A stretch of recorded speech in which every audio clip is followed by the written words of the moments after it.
Welcome back to the second round NHL podcast preview, whatever you want to call it. It's the hockey guys back for another edition of the Stanley Cup playoff preview. Once again, I'm Jacob Charis, and alongside me is Tim Rogers, rocking the Islanders jersey. I don't know if you could tell in the background, Tim's a bit of a big Islanders fan based on the background. Ain't that right, Tim? You really can't tell based off the background. Yeah. I'm kind of conservative, I'm not a diehard.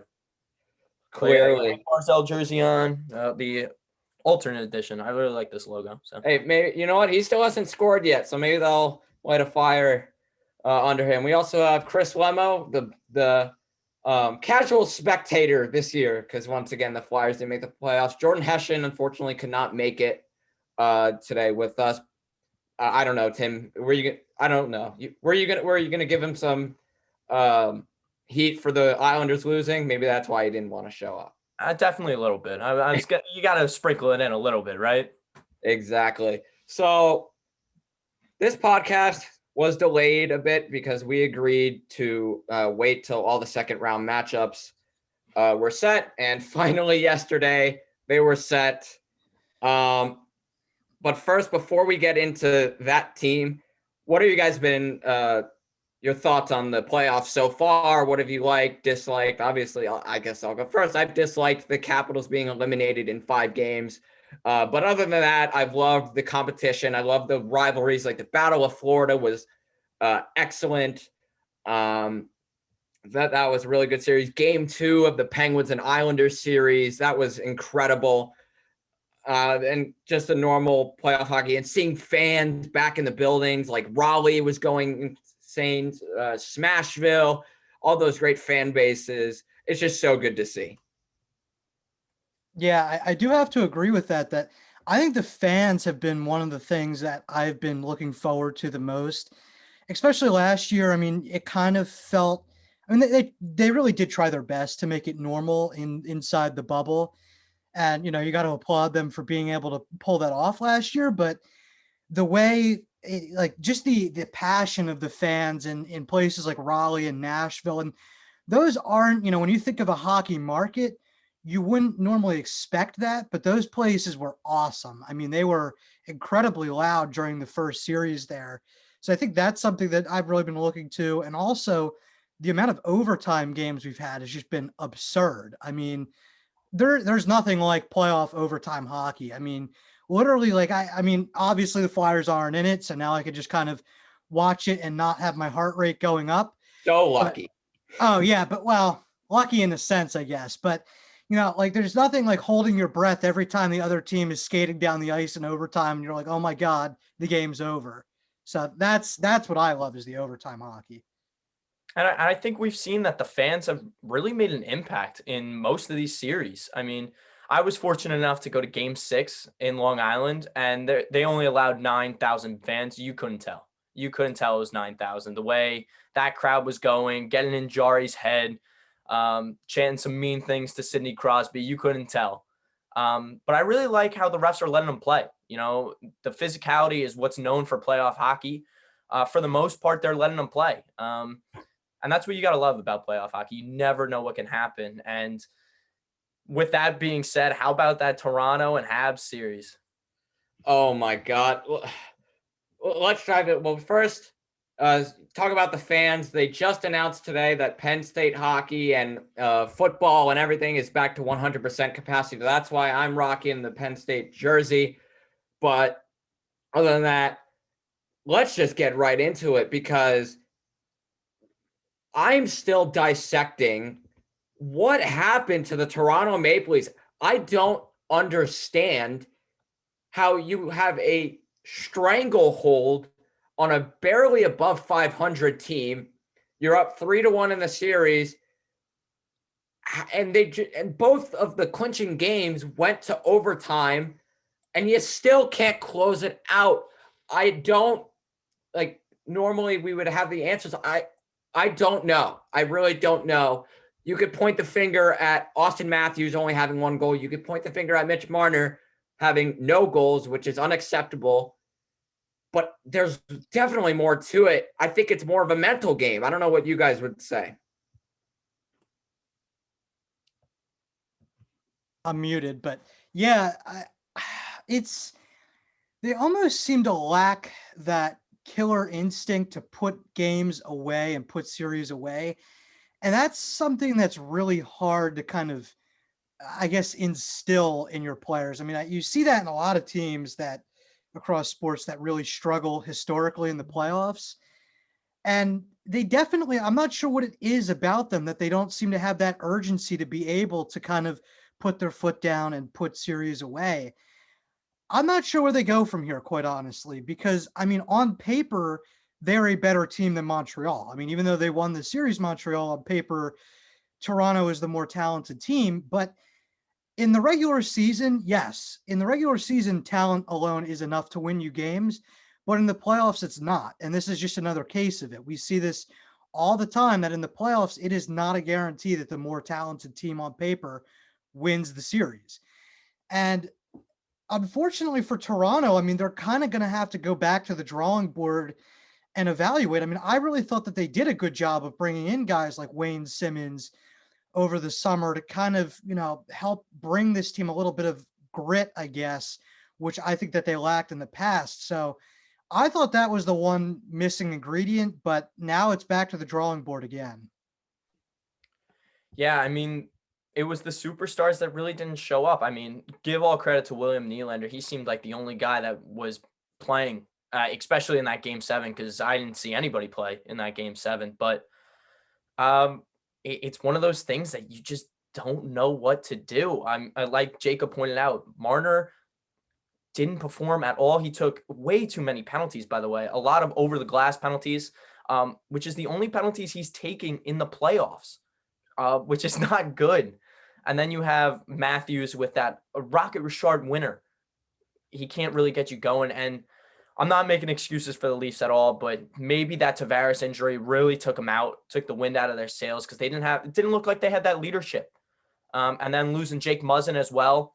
They didn't have a lot of that Stanley Cup experience.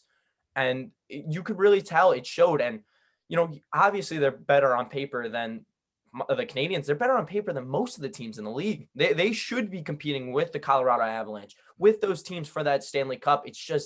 It's that mental barrier. And you could tell once they lost game 6 in overtime, they knew they weren't going to win game 7. You could just tell. Yeah, I definitely agree. But Tim, you mentioned Tavares going out. If anything, that should have fueled the Leafs even more to win this series. Win it for JT, win it for Jake Muzzin, and it just didn't happen. Like, Tavares is a big loss, but they're a talented enough team to make up for the production of John Tavares. Like Matthews, Marner, that should have been enough to combine. And, they did get tougher, adding Joe Thornton, Nick Foligno, Wayne Simmons, and they had that good mix of a good Stanley Cup team of size, toughness, speed, youth, experience. They had all of that, and they just could not get it done. Like this one stings. It feels bad for all Leafs fans and especially the players. I don't know where Sheldon Keefe goes from here. It's really hard to say, but we'll see. I think the Leafs will still be a good team. But if they make the playoffs, they're going to have to look at themselves and say, look, we've been that stuff, that our failures are in the past. We've done that enough. Let's buy in. And I think that's the biggest problem, that they haven't bought in to just playoff hockey in general. They haven't responded to a lot of adversity, and they had the opportunity with losing Tavares. So let's go into that series, the Montreal Canadiens versus the Winnipeg Jets.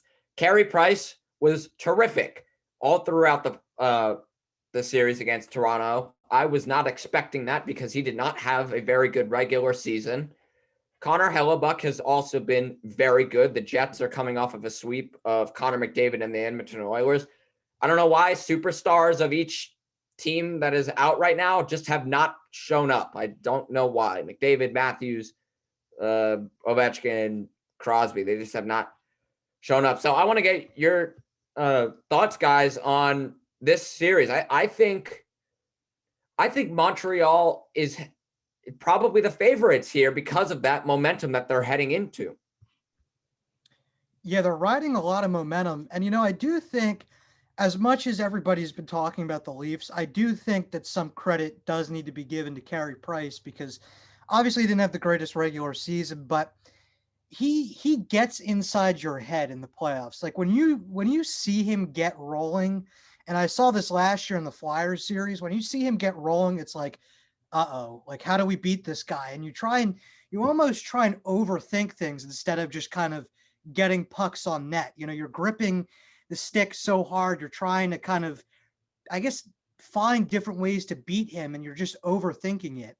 And I think that's kind of the Carey Price effect. And I think that's going to kind of carry the momentum into Winnipeg if he keeps remaining hot.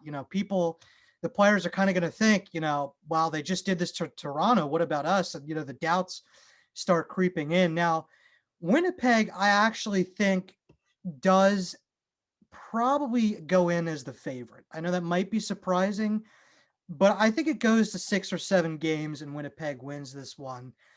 Winnipeg, to me, they seem defensively, the team defense in that series against Edmonton was awesome. I mean, the coverage of Connor McDavid was great. I mean, they turned Connor McDavid into Connor McRegular season. Okay. I mean, he barely did anything in the playoffs, and that's hard to do. I mean, because Connor McDavid is, yes, he's one of the best players in the league, but I mean, obviously, when you make the comparison to McKinnon has more around him, but McDavid was able to be shut down by these guys. I mean, he wasn't able to get that space because Winnipeg was back checking so well.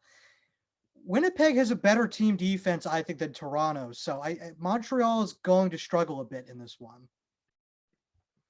Yeah, I mean, if we saw towards the end of the regular season, Winnipeg looks like they were going to be the 4 seed. They were losing games crazy, and they looked like they were dropping down the standings. They were supposed to be the 2 seed, but they kept dropping.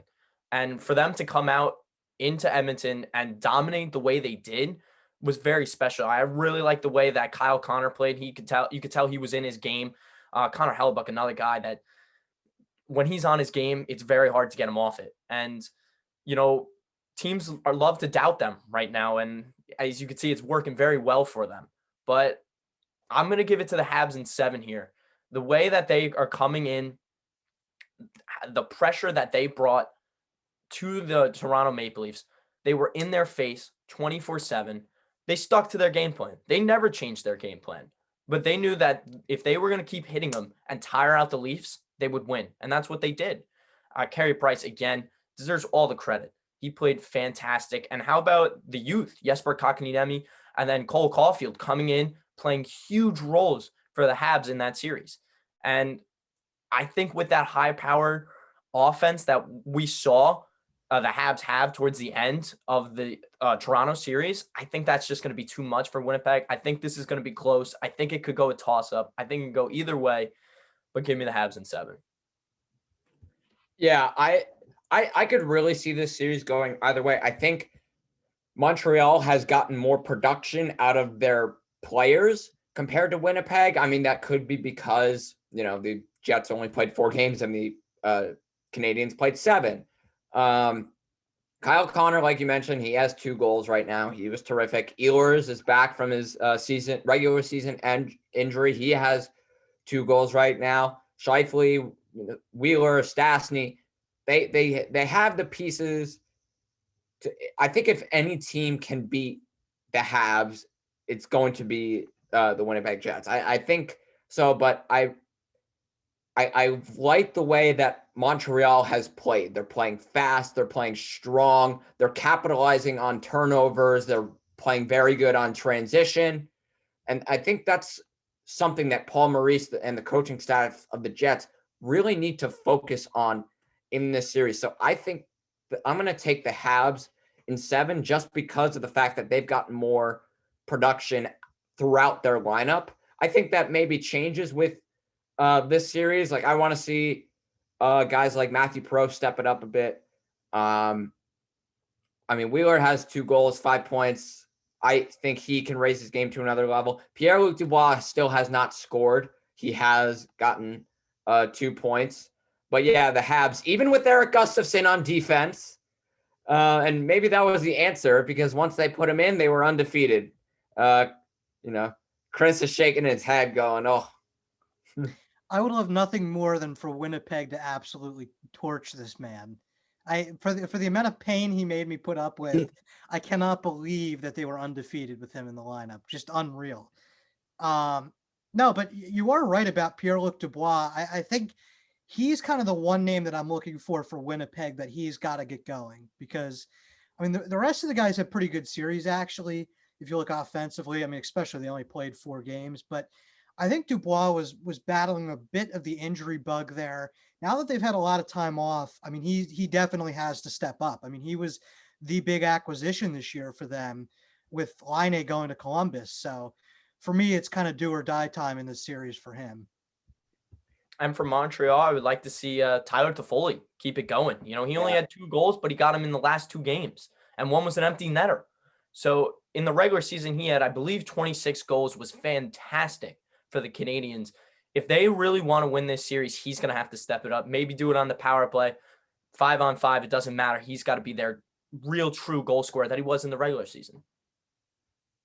Yeah, I definitely agree with you guys there. So we're going to switch it up a bit to the New York Islanders versus the Boston Bruins. The Islanders won a thriller in overtime yesterday to tie the series. Casey Cizikas, what was that? His first playoff goal since 2015. I saw that tweet, right? Him. His first goal since playing his current head coach in Barry Trotz. The last time he did it was in the series against Washington in 2015. But going to Chris's point about, not having to take deep breaths, I almost had a heart attack in that game. Yeah. That was amazing. But they came out with the win, which is huge. And looking at this series, I think it's a pretty even matchup. If you look at what Boston did to Washington, they out-physicaled them. They hit them on every puck that went down. They were hit. And you may say that Washington got unlucky due to their goaltending situation, as well as, I mean, Washington really should have won, in my opinion, the first 3 games of the season. They were the series. They were the better teams. But Boston stuck to their game plan, and the perfection line, as they're known, they're impossible to stop. But for the New York Islanders, the one thing that they always do right is if they get all 4 lines going, they're going to probably beat you. And they really need a lot from that top line. Losing Anders Lee has been a big blow to this New York Islanders team, and Matt Barzal is showing it. He doesn't have a goal yet. He's got 3 assists, just got his 4th actually last game. Jordan Eberle has not been solid at all, and Leo Komarov, he's not a first liner, but that second line has looked great. The Bailey, Beauvillier, and Nelson line has been fantastic for them. Brock Nelson looked great in that center role. Josh Bailey showing that he can be a true elite winger. And how about that third line? Kyle Palmieri was somebody that people weren't too happy with, that the New York Islanders brought him in. He comes in the playoffs, has 4 goals already, making a huge impact in the playoffs. And that's where it matters, is in the playoffs. I really like JG Pajot's game.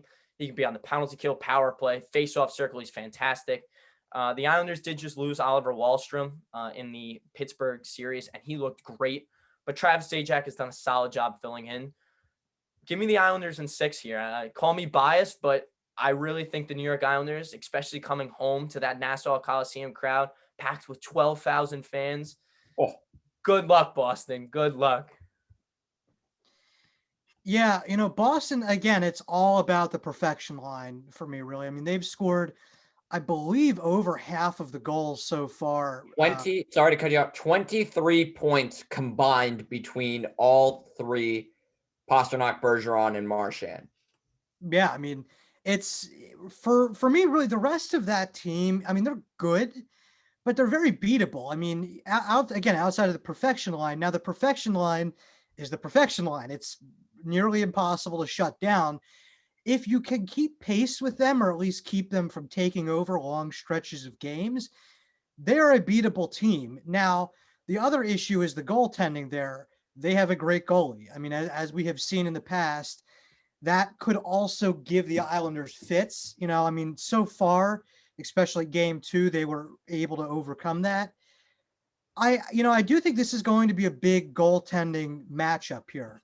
I think Sorokin so far has answered the bell. I think he's looked phenomenal, actually. I mean, so I think that's the kind of the two things to watch is, can the Islanders at least keep the perfection line from, taking over games, and can Sorokin really match what the Bruins are throwing out there in net? Because the Bruins, Tuukka Rask is great. I mean, he is a phenomenal goalie. He's one of the best in the league.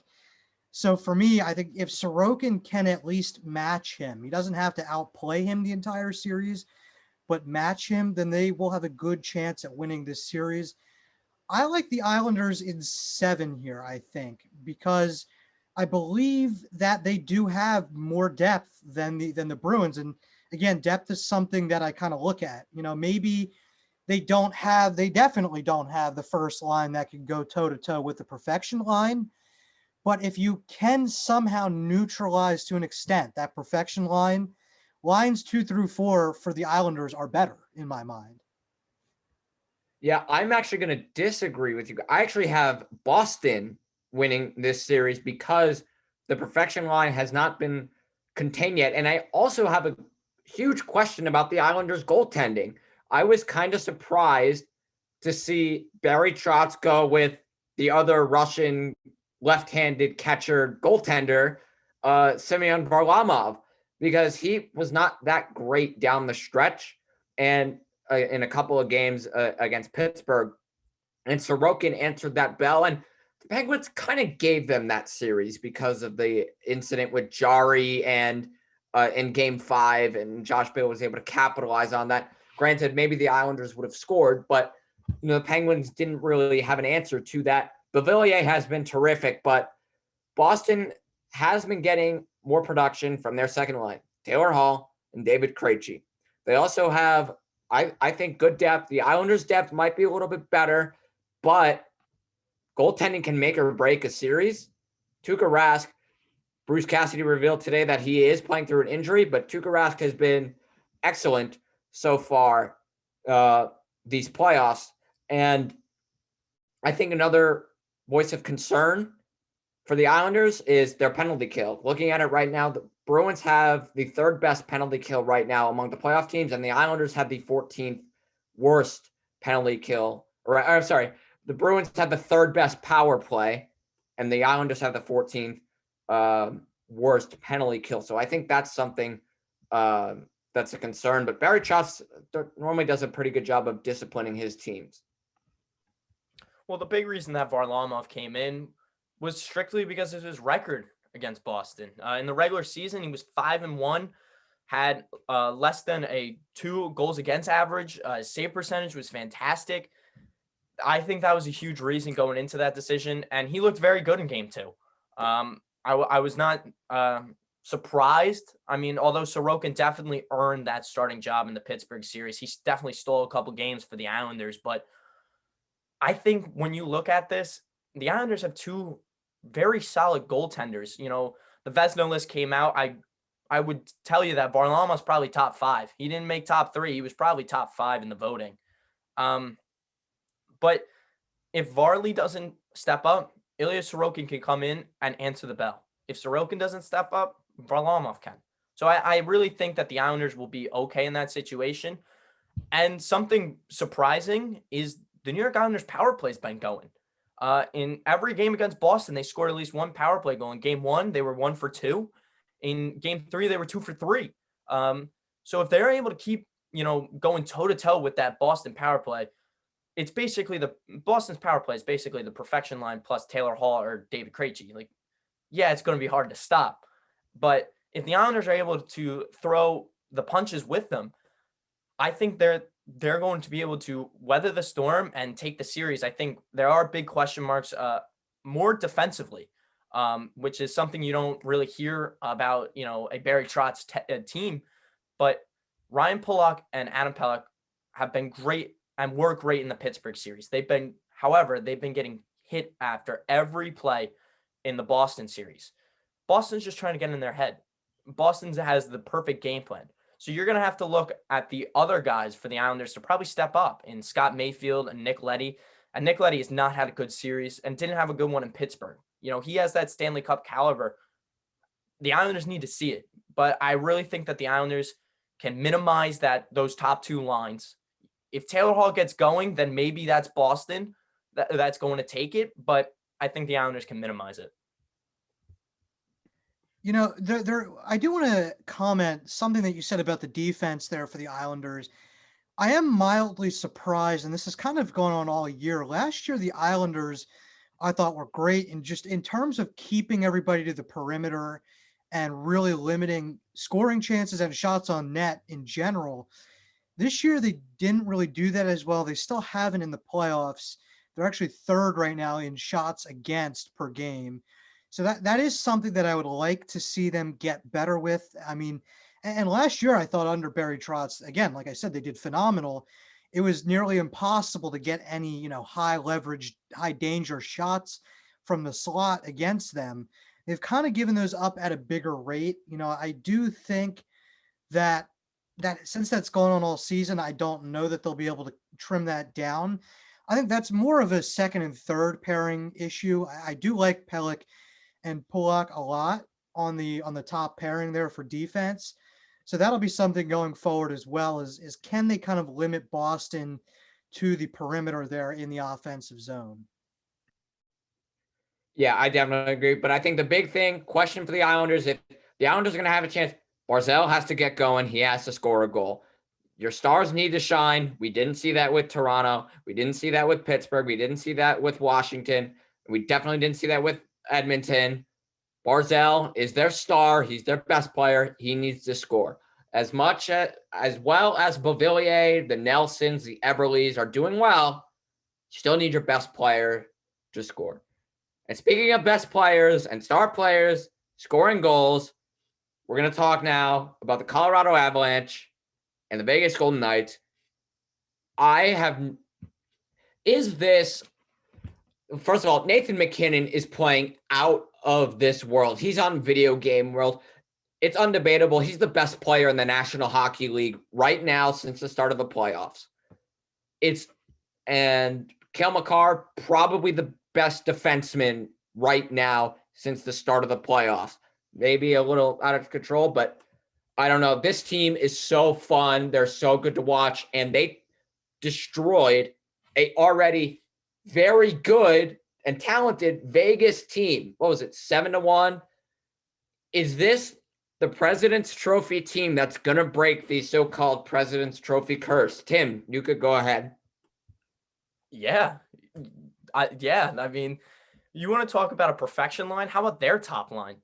McKinnon, Rantanen, and Landeskog, they look fantastic right now. And how about bringing in Devon Toews from the Islanders, who has been huge for them to take not all the pressure, but most of the pressure off Cale Makar and let him play his game. Grubauer's been fantastic. I would expect him to be re-sign there and get a nice deal there. This might sound surprising or not. I have Colorado sweeping the Vegas Golden Knights here. I just don't see Vegas being able to shut down this Colorado team. I will say I was very surprised to see Robin Lehner start game one. He's a great goaltender, but Fleury is having probably his best season, at least as a Vegas Golden Knight. And I don't know why you didn't start him game one. He's going to have to be on his A game, Fleury, if they're going to steal a game. Colorado's going to pressure you every chance they got. And they did it to St. Louis. Binnington was fantastic, and they still got demolished. I don't see why that doesn't happen to Vegas here. Definitely. I mean, I think Colorado, first of all, they're the team that I've been bandwagoning with towards the end of the regular season, now in the playoffs. I mean, they have everything. They have three defensemen that I would say are first pair worthy. Obviously, Devon Toews has been incredible. I thought he kind of had a coming out party in the playoffs last year for the Islanders. When I watched him in that Flyers series, I was like, this kid is going to be incredible. And I mean, I was surprised that the Islanders moved him, and he's been awesome out in Colorado. And then Cale Makar, I mean, I don't know what else you can say about him. He's Cale Makar. He's incredible. And then Samuel Gerard took a step forward this year, and on most teams would probably be on the first pairing as well. So they have 3 elite defensemen. They have Landeskog, McKinnon, and Rantanen on their top line. They've got a guy in Burakovsky who, in a full season, probably puts up 25 goals. Comfer and Donskoy have been awesome too. So, I mean, even their second line is pretty good.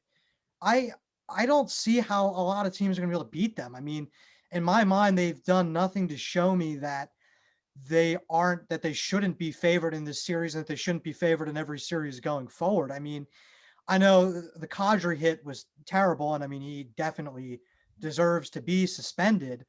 But when he comes back, I mean, that's only going to add more depth to that team. Obviously, he probably won't be back this series. I believe he still has 5 more games as of right now on that suspension. So, I mean, they're only going to get more depth back once he comes back. And Brandon Saad, by the way, also been pretty good as a middle 6 forward with 4 goals in 5 games. But putting up 12 points in 5 games like McKinnon has done, I mean, that's like the kind of numbers you see in like the junior hockey leagues where some first overall pick next year is putting up like 3 points a game. Like that's stupid. I mean, he should not be able to do that. I mean, we probably won't see that again in our lifetime right now. I mean, I can't think of a recent guy that's been able to go out and do the things that he's done on the ice. I mean, look, I know for all the talk about Connor McDavid, I blame more the personnel around him for that, but he hasn't been able to do that, and it's been awesome getting to watch Nathan McKinnon every day. Right. Yeah. And again, we talk about the stars needing to shine. Nathan McKinnon has done that. And going back to what you said about Devontae, he's +8 right now, which is excellent. So my one concern for the Colorado Avalanche is their health. Right now, then that was the problem in the bubble last year. They were extremely banged up. They don't have really that tough guy. Right now, everyone's healthy, but Grubauer especially, he's had injury problems. But again, he's healthy. He was a finalist for the Vezina. That's my big question is, if they're able to stay healthy throughout their hopefully lengthy postseason run, they're going to win the cup for sure. But if a big piece, like, I don't know the status of Ryan Graves after he took that cheap shot from Ryan Reeves, and Ryan Reeves only got 2 games, which is absolutely ridiculous. That's my biggest question. The Avs do have depth, but you still need got your stars and your good players to play well. And Graves has done that, putting up 1 goal and 4 assists in 5 games. So have you guys heard anything about Graves? No, because Reeves, I think he knocked him out cold. I haven't heard anything about him. Yeah, I haven't heard much about it. Okay. I haven't heard anything either, quite honestly. I'm going to assume, since we haven't really heard, that he's going to be day to day. I mean, hopefully he's back. I mean, I think that the Avs might even still be able to win without him. But I mean, obviously, that was a cheap shot. I mean, Reeves deserved more than 2 games for that one. Definitely. I'm not really sure how he only got off with 2 games. I have to agree. I know Charis is thinking this, that if that's Wilson, that they throw the book at him. And Oh, yeah. it is. I mean, it is true. They do throw the book at him there. So kind of inexcusable. I mean, I've disagreed with a lot of the NHL's suspension decisions in terms of length, and this one's no different. But hopefully Graves will be back pretty shortly here. I mean, again, I feel like if it was long term, we would have heard something. Yeah. Do you guys know how much Nathan McKinnon is making right now? Yeah, No. It's ridiculous. He is making $6.3 million for the next 3 seasons. That's the most underpaid contract player in the entire world.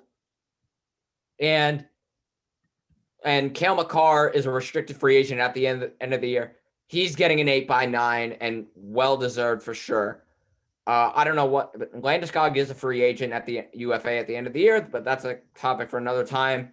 The Avalanche are fully healthy. They're outplaying the Vegas Golden Knights, but I think Vegas will have a better response because Marc-Andre Fleury, if there's one thing we've learned, always go with the hot hand. I don't know what I don't know what Pete DeBoer was thinking going with Robin Lehner. Maybe he wanted to get some game time, but both goalies are very professional. They understand the business. If Robin Lehner doesn't play, he'll be a professional about it. He'll be a pro because that's who he is, and along with Fleury. So I think Vegas definitely has a much better response in game 2 because that wasn't the Vegas Golden Knights that we saw in game 1.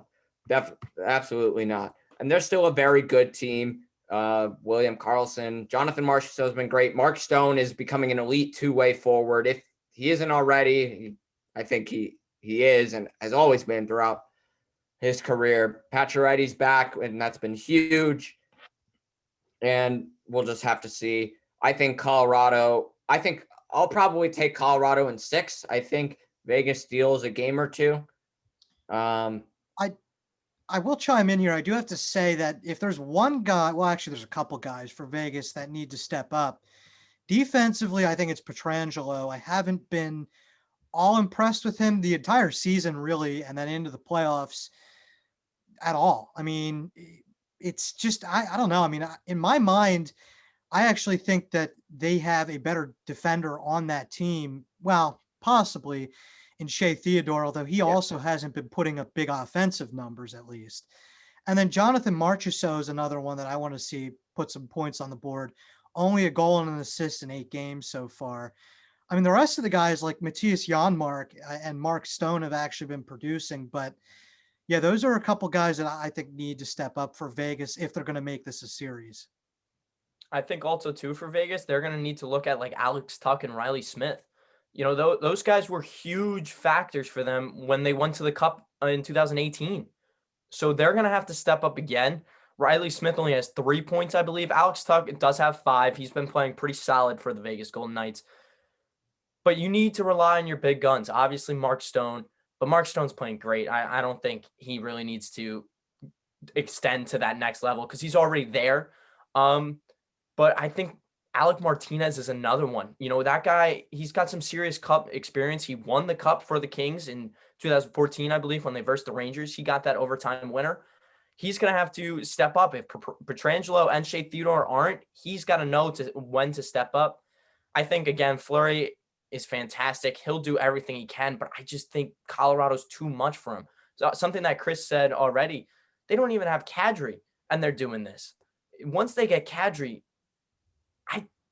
I'm telling you, I don't think they're going to lose a game here. I really don't. Shea Theodore had 42 points in 53 games in the regular season this year, and he only has 2 points. You can't get that from your best defenseman in the playoffs right now. So that's definitely something to look out for. He needs to get going. Chandler Stevenson is another guy who stepped up large, putting up 5 assists right now. So yeah, I think this is going to be a very good series. Game 2 is tomorrow. And our last series, and these podcasts are going to get shorter and shorter as we go on because the next time we'll only talk about 2 matchups. The defending Stanley Cup champions, Tampa Bay Lightning, and the Carolina Hurricanes. Raleigh was going nuts in game 1. Unfortunately, they lost. I have the Carolina Hurricanes actually winning the Stanley Cup this year. Yeah. I just love the way they play. I said this on the last podcast. I love the way they play. Jordan Staal has been great. Aho, Svechnikov, Martin Necas has been phenomenal. Hamilton has been okay offensively. They got Slavin back there. They're just a good team, and they have a Jack Adams coach and Rod Brindamore who has transformed this franchise into an elite, not just a mediocre team, but an elite team. Aho has 5 points in his last 5 games. And we can't talk about Carolina without Alex Nedeljkovic. Their rookie goaltender has been stellar, posting a .923 save percentage and a 2.19 goals against. He's been massive. So what are you guys' thoughts on this series? Yeah, I love the way Carolina's been built in general. I mean, they still have a lot of farm depth, and I mean, like a guy like Alex Nedeljkovic wasn't a huge prospect coming up for them. I mean, he was not on most guys' lists of top 10 prospects for Carolina. I mean, and look, I mean, I kind of knew about him down in the AHL. I like to think of myself as a prospect aficionado, but I mean, he has outplayed my expectations and then some. And Carolina was a team that we always said the last couple of years, if they had goaltending, if they had goaltending. Well, now they have it. And they may have it long term with this guy. I mean, he's only 25 and he's put up some big numbers for them. I mean, I know he's had a couple spot starts here and there, but this year he had 23 starts, a 1.9 GAA in the regular season. But it's one thing to get it done in the regular season, it's another in the playoffs. He's been pretty good in the playoffs too. 2.19 GAA, a 923 save percentage in 7 games. That is by far good enough. I mean, when you have guys on offense like Sebastian Aho and of course Marty Necas, who has come into his own now, I mean, that's enough to win you games. When you have a guy that's only letting up, roughly 2 goals a game, you should be able to win games. And oh, by the way, they have, I think, maybe with Colorado, the best blue line in the league. I mean, you got guys like Dougie Hamilton, Brett Pesce, they're deep defensively, and Jacob Slavin, who I think people kind of forget about. I think he's one of the most underrated defensemen in the league. And I know, Jacob, you've talked with about him pretty much. I think last podcast, I believe you brought him up to an extent, but I know he's a guy that you're pretty high on. Yeah. They're well-rounded, this team. I mean, I know we talk about the depth of a team like Colorado, of a team like Tampa Bay, but Carolina has that. I know it's pretty sneaky because they haven't made those, high leverage free agency signings. They're pretty much a homegrown team, which I love about them. These guys came up knowing how to win. They won an AHL Cup, I believe, the Calder Cup in Charlotte there with the Checkers. So they know what it takes to win at a professional hockey level. And I think there's something to be said about bringing in guys like Toronto has brought in a lot of guys. They brought in Tavares. And yeah, of course, they know how to incorporate with the homegrown talent. But I'm telling you, man, it's not the same. It's not the same when you bring up guys that are in your farm system and are raised by your coaching staff and know how to play the insert team name way, the Capitals way, the Islanders way. And that's what they're doing in Carolina. They've done a phenomenal job. Problem is they're running into the Tampa Bay Lightning. I mean, we're talking about McKinnon having 12 points. So does Kucherov. And this guy hasn't played all year, and he's doing this. He comes in for the playoffs and looks amazing, as he always has. Victor Hedman having 9 points, looking to, in my opinion, one of the best defensemen. He's shown it. He did it last year. I think that was a huge reason why Tampa Bay won last year was Victor Hedman. But also Braden Point, he looks great as per usual. But they're getting those depth pieces. Alex Killorn, I believe, has 8 points, which is huge for him. Anthony Cirelli, Blake Coleman, Ryan McDonough, all key pieces for them to win. With that being said, I have Carolina in 7. I think this is going to be the best series out of all of them. I think that these guys are going to go toe-to-toe, and I think it's going to be kind of very similar to what Game 1 was. It's going to be a 1-goal game almost every time. I wouldn't be surprised if you see 2 to 3 overtime games here. I do have to hold my hand up. I will say I thought Sebastian Aho was overrated. Now, that's on me. I completely thought, he wasn't that good. He has turned into a phenomenal player and a key centerpiece to that Carolina team. I don't think that Carolina will be what they are without him. But the biggest piece in Carolina, besides Nedeljkovic, it's got to be Rod Brind'Amour. It's got to be. I mean, he's changed the culture there, and it's exactly what Carolina needed. They're so fun to watch. They're a very talented team. They have the depth pieces. They have the goaltending now. Their defense looks solid. I think this is going to be a great series. I think Carolina squeaks this one out. And we've talked about the Lightning. We haven't even mentioned Vasilevsky yet. I mean, he's going to win the Vezina. He was the Vezina finalist. I think it's not even close. Although His GAA is probably a bit high at 2.41 right now. But yeah, considering I said on the last pod, Kucherov, I don't think Kucherov was going to have a very large impact because, he's coming off of major hip surgery. It takes a couple of games to get back into that game speed, not just practices. And he had, I think 3 points the first game against the Panthers. And he has shown no signs of slowing down. And he's tied with McKinnon right now for the lead in points. And speaking of points, Braden Point has also been excellent. He has 5 goals, 2 assists, 7 points. Steven Stamkos has stayed healthy for the most part, which is very good.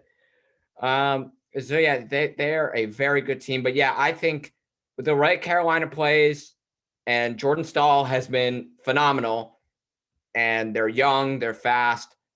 I think Carolina will take this in 7 for sure. I actually had Tampa losing in the first round against Florida because of the way Florida dominated them in the regular season. But we know the regular season does not matter. Just ask the Toronto Maple Leafs or any Capitals fan ever. So that's going to do it for this edition. We will be back for the 3rd round, hopefully.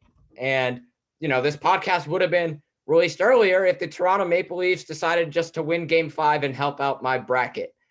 Speaking of that, are you guys' brackets messed up or? Not really. I mean, mine was kind of chalk through the first round a bit.